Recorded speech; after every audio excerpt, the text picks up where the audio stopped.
believe that ego is love with no place to go. When someone has ego and they lack the confidence, that shows me that they're not feeling liked, they're not feeling valued, and they haven't been validated. So if you're that person in the meeting that's verbose, or you have to have the last word, or you're the attention seeker on Zoom, I'm going to ask you to turn the mirror back on yourself and do that self-auditing that we talked about, because the only person that needs to validate us is ourselves. Welcome to the Happy Engineer podcast, the place where we help engineers like you to build your career, balance your life, and be happy. I'm Zach White, former engineer turned lifestyle engineering coach, and your host for the journey to the career and life that you desire. Hey, I believe that you shouldn't have to sacrifice your life to reach your full potential at work. And what we're going to bring you in these conversations and interviews are the strategies, the tools, and the mindsets that are going to allow you to experience both success at work and success at home. Hey, we do the best we can to keep this free from advertisements. Of course, I can't control what YouTube may throw up, but do us a favor and share this podcast with anybody who you think may like it. And don't forget to click the bell and subscribe and get notifications to our YouTube channel and for upcoming releases of the Happy Engineer podcast. I would love your feedback, and even more than that, love your story.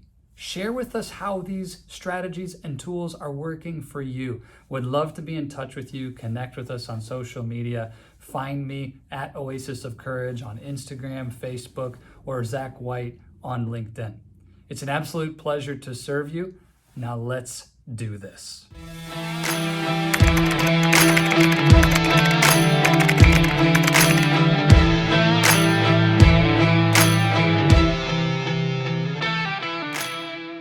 Welcome back, engineers. It's amazing to be with you again. I'm super excited for today to be with Deb Crowe.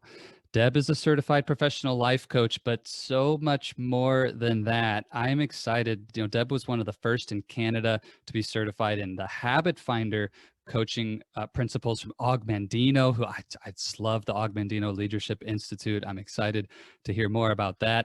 Deb started as an entrepreneur at age 24 and has been all around the world doing all sorts of things for a while now. And I'm excited to know how coaching and entrepreneurship and all these experiences weave together. And for those of us who are in engineering and have suffered on the side of life that leads to burnout and frustration and the some cases really challenging permanent consequences of those side effects of our careers, Deb has some amazing experience to share with us around how her work was directly related to helping people like us recover from those challenges, and authored 4 books since 2015 and currently working on her first solo book on self-care, which is such an important topic, especially at the time of the world that we're in right now. Deb, thank you so much for making time to be with us today. Oh, I'm excited to join you. It's nice to be on the other side of a mic with a fellow podcaster. So congratulations on your podcast, and excited to see what you're going to do. Absolutely. And for those who didn't catch on to that, Deb has an amazing podcast of her own that we're going to talk about later. And you definitely want to catch the Heart-Centered Leadership podcast from Deb. Deb, I alluded in that intro to your work that you started in helping engineers and others when they came into the challenges of life that career can lead us to. Can you just start us there with where that work began for you in helping folks who suffer from burnout? Absolutely. I was in university. I was going to be an occupational therapist, and I had to quit university because my dad was sick, and I became my dad's caregiver. And I lost my dad at 21 years old. So I Wow. grew up really quick, really fast, and I was plunged into the medical world, just totally overwhelmed with diagnosis and symptoms and terms. And I was a kid, like that's a formidable time in your life. So I took a little time because I needed to grieve. That was a tremendous loss. And my mom was very, very ill as well, mental illness. There was no support. So that's where the grit and the resiliency started in my life. And I realized I can bounce back from hard things. And I went back to work because I had to support myself. And then I slowly went back to school. And then at 24, I started my business. And I was a disability case manager. So I looked after people that would get in car accidents or workplace accidents or would go off on a short term disability claim because of stress. So the population that you serve, I also served as well. And I think the message that I would love to convey today is no job or no dysfunctional culture is worth jeopardizing your health. And I mean that by physical health and mental health. Deb, this is a really vulnerable area of life, and thanks for just being willing to share that with us. Tell me a little bit about what that was like. There's a period of grieving there. During that time, did it solidify your desire to want to go in and help people who are sick, and did it kind of drive your purpose, or did it steer you in a different direction? Like, what was that time of discovery and healing really like for you? It was all encompassing. It was hard. Like people think that successful people have everything, and I was leading my company.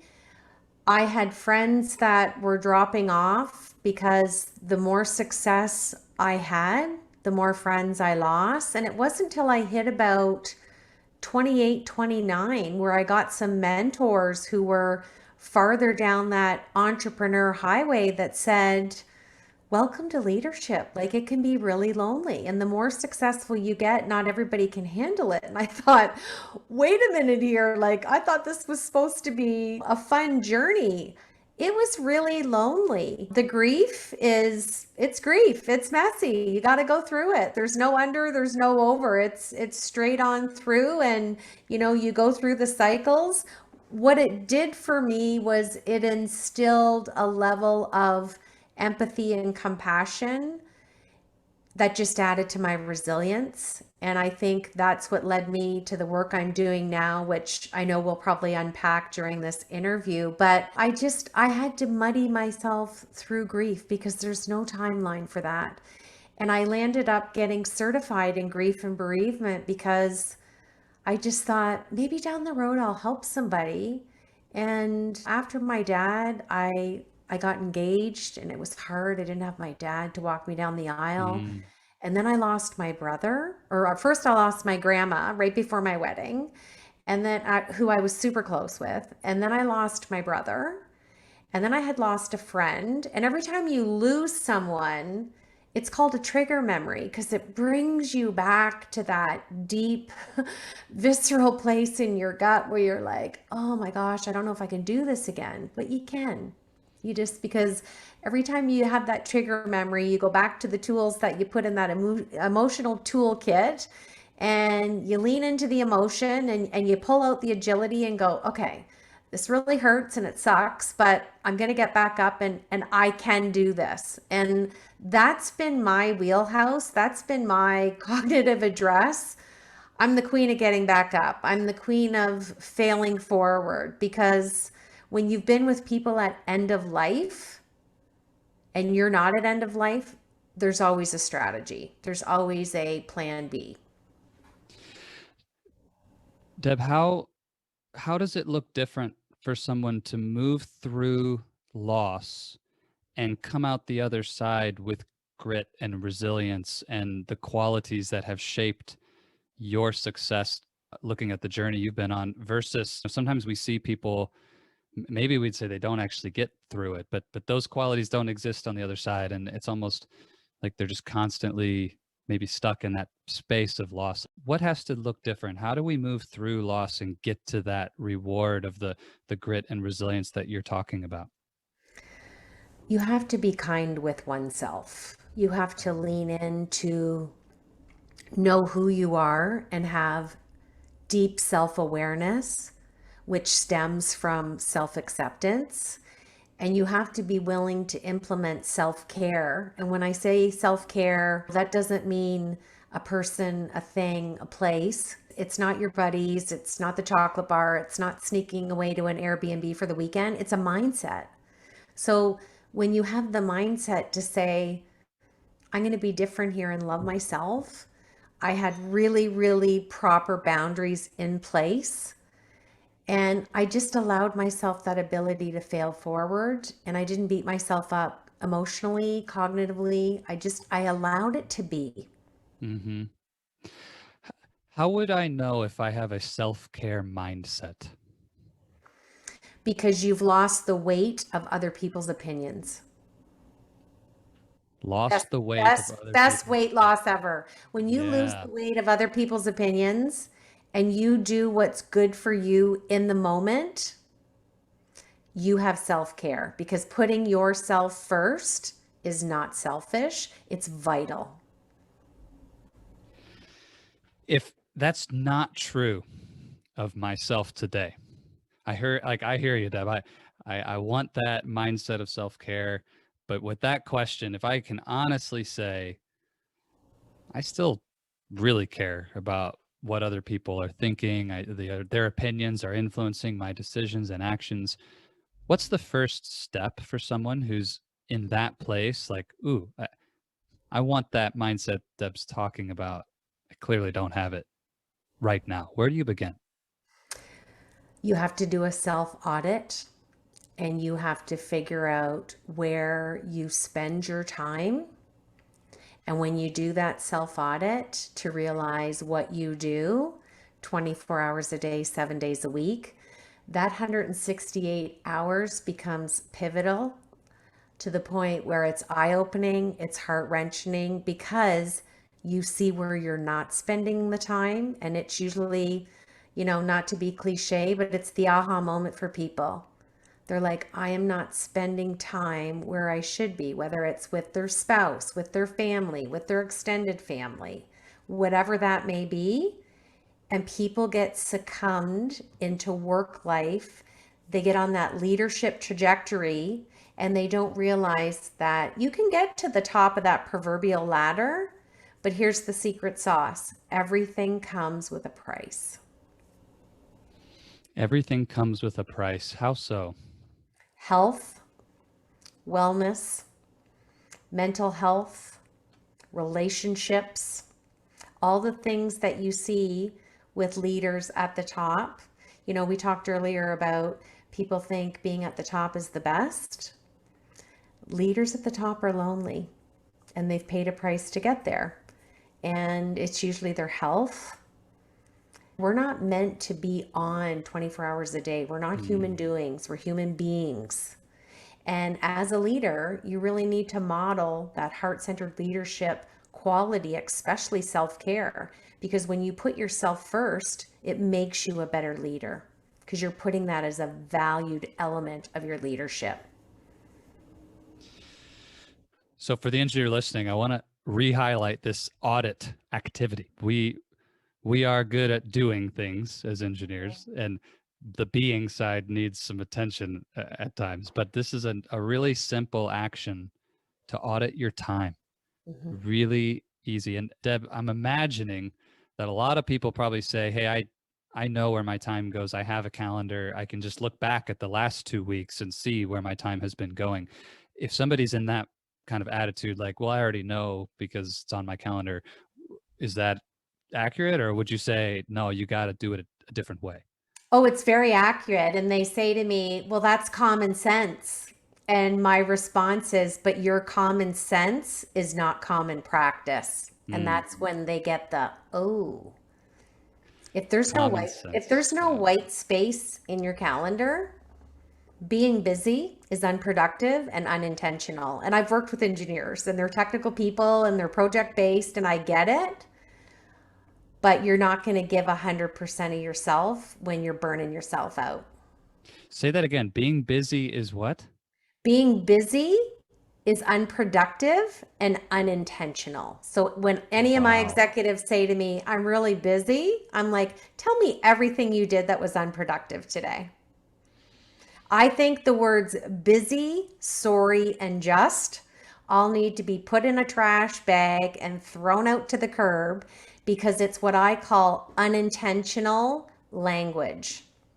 If you want to be a leader in your craft, it doesn't matter what industry, because we're all in the people business. I think COVID has shown us that geographically we're a borderless global society of business. You need to be intentional with how you speak and how you spend your time. And using those three words, they're all unintentional. Busy, sorry, Just and and sorry. just. Yeah. Wow. You This didn't is you really didn't powerful. just have me on the podcast. You invited me for a reason. Yes, I love the intentionality behind that, and I'm 1,000% behind you, Deb, on a global mission to stop using those three words. And what I've found, I'm sure you probably see the same thing. Busy has become the new way to respond as a default for how are you doing? Oh, I'm really busy. And then we explain just how busy we are as if this is something to be proud of. What has caused that shift in our mindset toward busyness being good? Technology. It's all technology driven.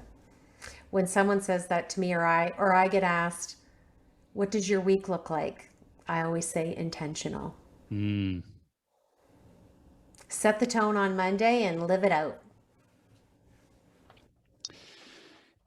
Deb, is it possible then to have both, so to speak? We said, look, leadership, which the engineer listening to this wants happiness, they want success, they want career success. And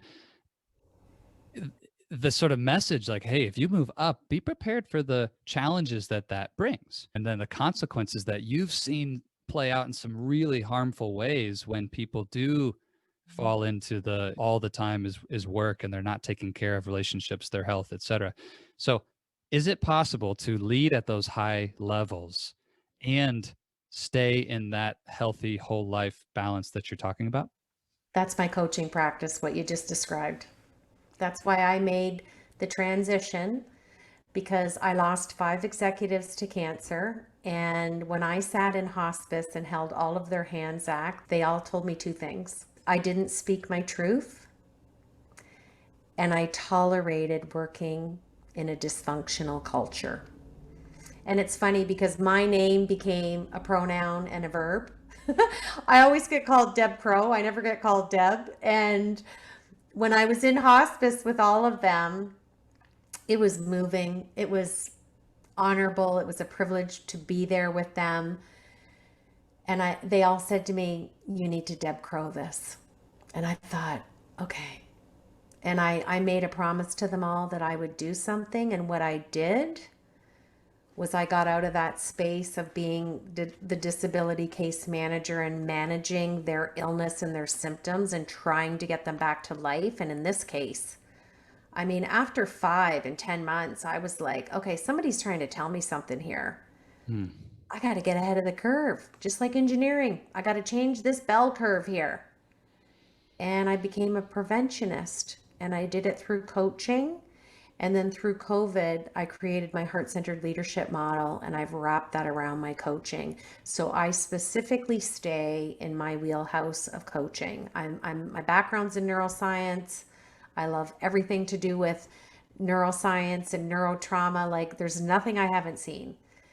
And it's beautiful because I'm willing to have the hard conversations and take Mhm. people where they're scared to go. And I love what I do. So, Deb, I'm scared to talk about 5 executives dying of cancer in 10 months. I mean, that's not an easy thing to talk about. Well, So, it's that trigger memory, right? It brought me yeah, right back to my dad. And I tell was me, just, oh, it was yeah. tough. I mean, what did you discover about yourself? And I mean, that whole time of life, wow. Like, Well, it was 5 and 10 months. And it was kind of like somebody was like, okay, you need to do something. You're the girl to do this. What are you going to do? And I'm also a yoga teacher. So whenever I'm seeking, searching, I get quiet. I get on my mat, I set an intention, and I gained clarity, and it was like, okay, I'm going to find the right coaching certification for me. I always loved the principles of Ogmandino. I'd loved servant leadership, and I've just kept excelling with that since I made that decision. And now I feel like I'm in a really super hyper niched wheelhouse because the case manager shows up when I'm coaching, which I think is super cool. Deb, it's really easy for me to put this story into its own special category because it's kind of extreme. Like, oh, well, I don't have cancer and I'm pretty healthy today, and maybe I'm working more than I should, but it's okay. I'm making it work and I'm young and this is fine. And we kind of say, well, that's Deb's thing, but maybe I'm even tempted to stop listening to this because this has nothing to do with me, right? I'm not on that path. Would any of these 5 executives have felt that way 10 years prior or 20 years prior and never saw where that road was leading? Or be honest with us, if we're assessing our own journey, when do you actually wake up to the fact that you've passed that point of no return? And I don't know, what would you say to that person? Like, hey, You know it's what? more We real than you think, you know? we can gain clarity by getting quiet. If you can't get quiet, you need to implement some self-care. And within self-care, put some boundaries in place and do it without guilt, shame, or remorse because Ooh, everything we seek is inside of us. that's beautiful. So, maybe for an engineer, this is kind of a new concept. What do you mean get quiet, Deb? Can you just describe that Yeah, practice? How would you do it? yeah, because I coach a lot of engineers. You know what? I want every engineer listening to take your IQ and match it up and align it with your EQ because you can. I'm just going to let that Let's let that moment sit sizzle for a second. because you Let, can. yeah, Absolutely. yeah. Let your EQ match your IQ. And this idea of being quiet, it is an intentional action that shows up as time on our calendar. Am I right? Yep. When I'm done with you today, you know what's in my calendar? I'm going to ride my bike. That's awesome. I put the So, self-care, you know what? It starts in the morning with my morning routine. I work for the morning, I have lunch, I get outside, even in the winter. And then at the end of the day, I still give myself time at my desk to just take a couple of breaths, look at the day. How did it unfold? Because you can have an intention of 3 things a day. That's doable. Anything above 3, you're setting yourself up for failure. 3 allows you to get 3 done and incorporate all the distractions, interruptions, etc. And even if you don't get to the 3, guess what the good news is? You can bump them to tomorrow. in 3 areas of intention a day, what's an example for you of what that would look like, Deb, or one of your clients? What types of intentions do people set for the day? That I show up as a better version of Deb Crowe than Deb Crowe yesterday. That I'm Okay. fully present for my clients. I'm listening. I'm heart centered. I'm all in. I am present on every level of my being. I love the separation that I'm feeling between those intentions and maybe a specific tactical goal, which is where a lot of engineers, we live in that, like, I'm going to get A done, then B done, then C Yeah, done, my checklist, my to-do list. And what you described are directions of intention. yeah, And, you know, do you have both in your life? The I do. tactical and yeah, Yeah. tell us about the balance. Well, and you know what? You have to have that ebb and flow. Like I know the engineering mind is very systematic because they were Yeah. trained. All I'm asking is that they lose a little that of that, let's call it emotional rigidity. Hmm. Okay? Let's open up the bandwidth a little bit on the emotional cognitive bandwagon and let's have a little bit of flowing. You don't have to be, especially now working remote, you don't have to be booked every second of the day. When do you get time to pause and breathe and get off Zoom and get away from your desk and stand up and maybe get outside, drink some water, kiss your kids, hug your partner, whatever it is? We have to have that flexibility in our day We are not our career. Our Hmm. career is one element of self, which is what we talked about. It's that awakening of self awareness. I'm not just an entrepreneur. I'm a wife. I'm a mom. I'm a sister. I'm an aunt. I'm a friend. Like we wear multiple hats in one day. So, a little neuroscience fun fact for all the mathematical science whizzes listening to this and engineering from the time you wake up in the morning till the time you go to bed, consciously and subconsciously, 35,000 decisions. So when you max out your schedule, you're adding on to not have the clarity that you need to do those three things. So I'm asking you to loosen the schedule, allow a little flexibility. And the bigger thing for engineering is done is better than perfect. One of my favorite phrases. Tell us more about done We being better than perfect, Deb. Nobody's perfect. I mean, it's the name of my podcast, for heaven's sakes. Imperfect. I would rather be a heart centered leader and have a team of engineers that said, Deb, we did our best. It's not perfect, but it's progressive. And we did our best. And here's where we need some help. Best conversation ever. Yeah. A lot of engineers I talk to, Deb, will say something in rebuttal to that. Yeah, but Deb, you don't know my boss. Or Deb, you don't know what the culture's like at my company. And we have this belief that says, yeah, but not me. What would you ask, or how would you approach that person's perspective? I call that yeah, but itis, and Yeah, it's but related itis. in the cousin to what if itis. Yeah, but am I allowed to swear? I'm going to call bullshit. I want you to take your systematic approach of thinking that you Mm. bring beautifully to your craft of engineering, and I want you to bring intrinsic, which means people first. If you don't know what you don't know, and you're like, yeah, but I want you to sit in that person's chair, metaphorically, and see that project, that barrier, whatever it is, through their eyes. Change your way of thinking so you can talk and understand and foster your connection to get to where they want you to get to and where you're struggling to get to. When you put people first and your heart centered, there's never going to be a barrier. You will be a barrier breaker. Ooh, when you put people first, you become a barrier breaker. Where do you see us fall short in that the most? Like when you're coaching someone, maybe they're well intentioned. Like not many people I meet are gonna boldly say, "Oh, I don't care at all about other people." But then we look at what's actually happening in life, and there's no fruit of that true heart-centeredness and other people first, Deb. So how do you get to where that's not only something we say, but something that we live and it's part of us?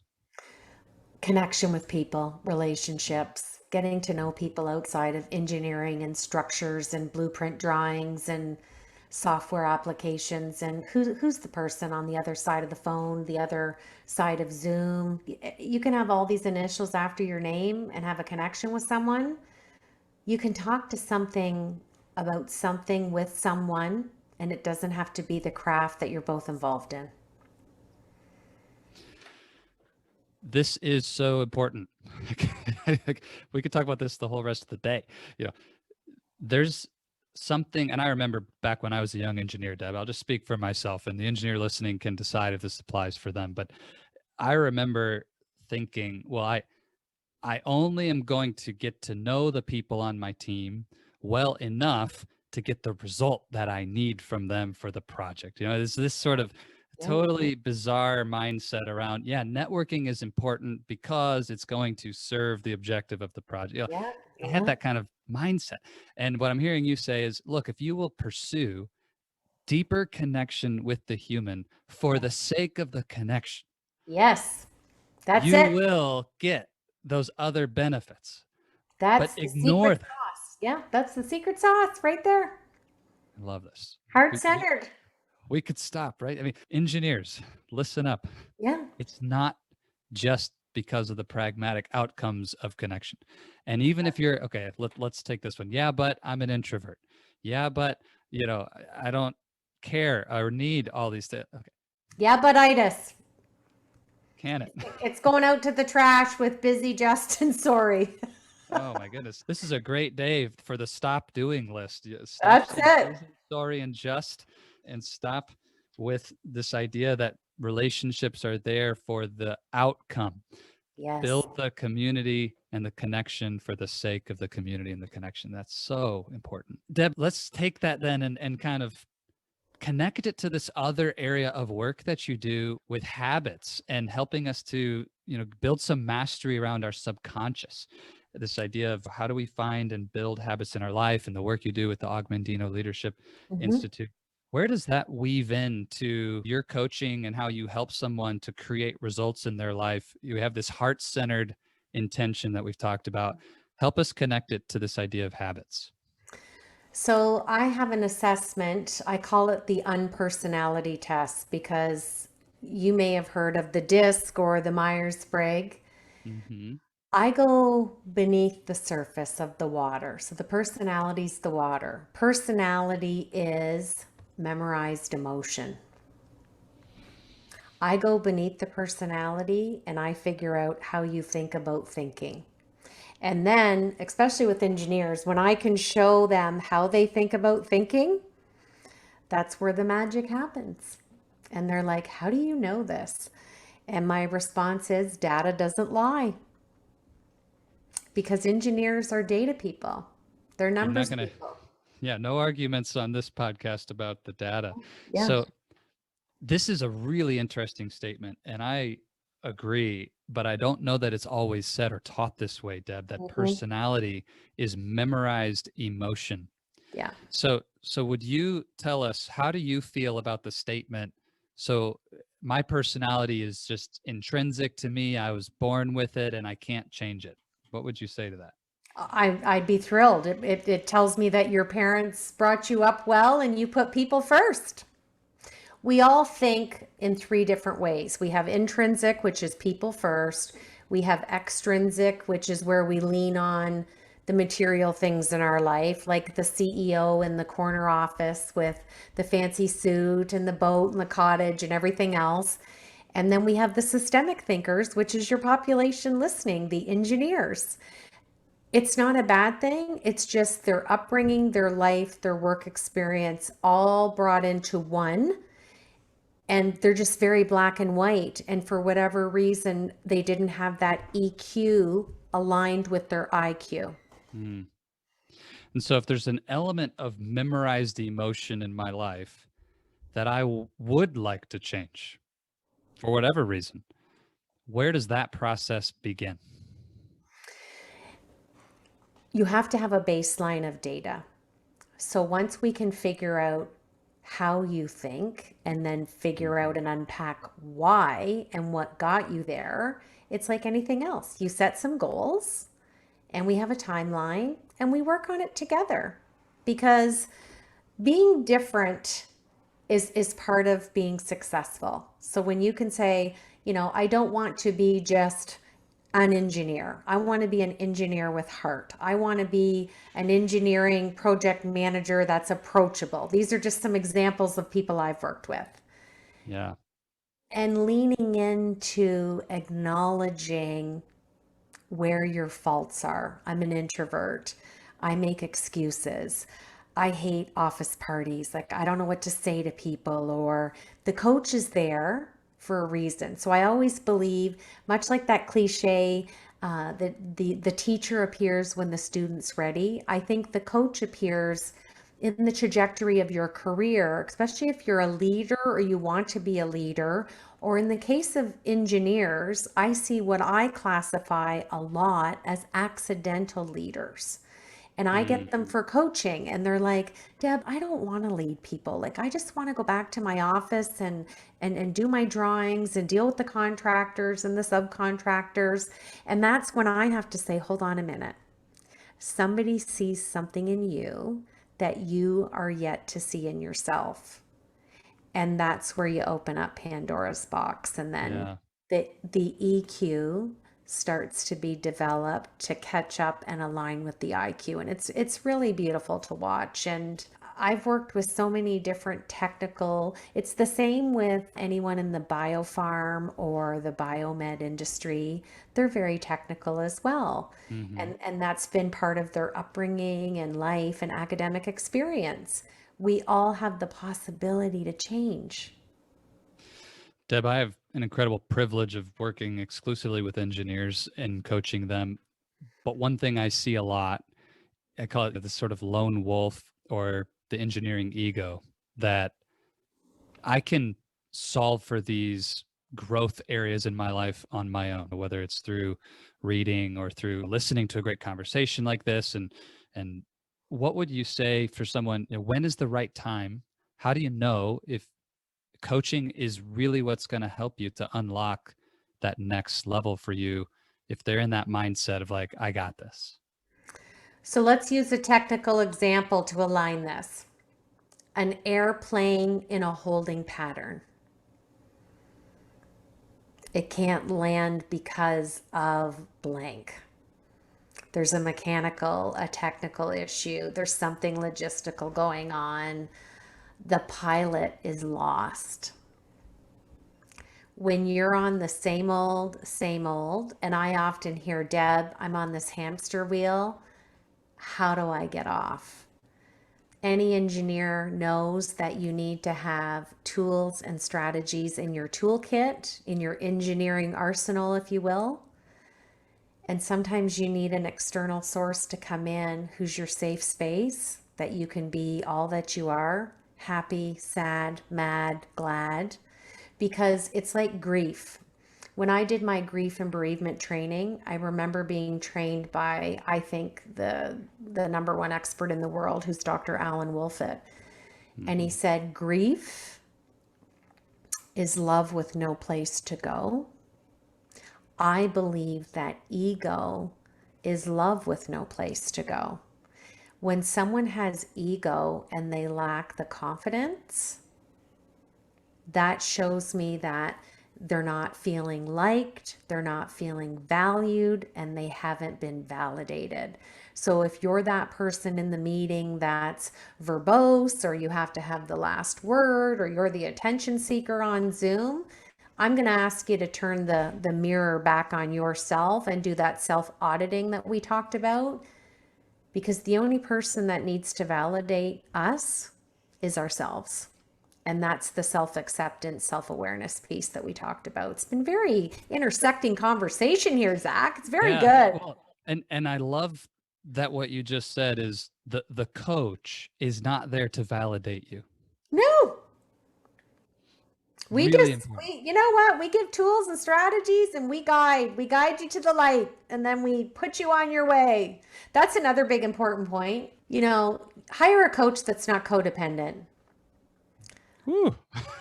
Amen. Set your goals, That's do good. the work. And you know what? I'm still friends and colleagues with everybody I've ever coached. Is there future touch points and they might switch jobs or need you here and there? Absolutely. But you don't need a lifeline and a dependency on your coach if they're doing a good job. So let's deflate that elephant for sure. Yeah. This is really powerful, Deb, and I appreciate what you're sharing. The coach appears when you're in that place, that holding pattern. If what Deb just described resonates for you, the engineer listening to this, then don't let your ego. And I love this, the idea that there's love inside you with no place to go. Let's unlock that. I mean, talk about powerful Yeah. decision making. With you can unlock that love and give it a place. And it's not that this coach is going to make you or affirm you in some way. Maybe there's a fear in the back of our minds, like, well, I don't want to become dependent on this coaching Mhm. thing, or that's Mhm. not the point. It's not the point. Just to unlock more of who you are already. That's so beautiful. Deb, this mirror back on us, it's a perfect place to land that plane today. And I'd love to go for another hour, but just to be respectful of your time, I always end with this mirror question, that great engineering, it's just like great coaching, where the questions that we ask lead and Mhm. the answers follow. So if the engineer listening wants to be happy, what is the best question to lead them with? I got it. It's easy. Look in the mirror. 3 words. Why not me?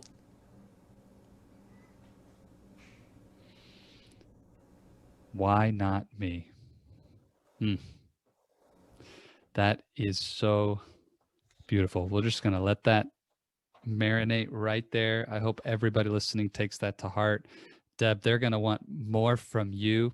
And we didn't take that much time to talk about your amazing podcast in season 2 launching. So I know you've got to tell us about that. And where else can people find Deb Crowe?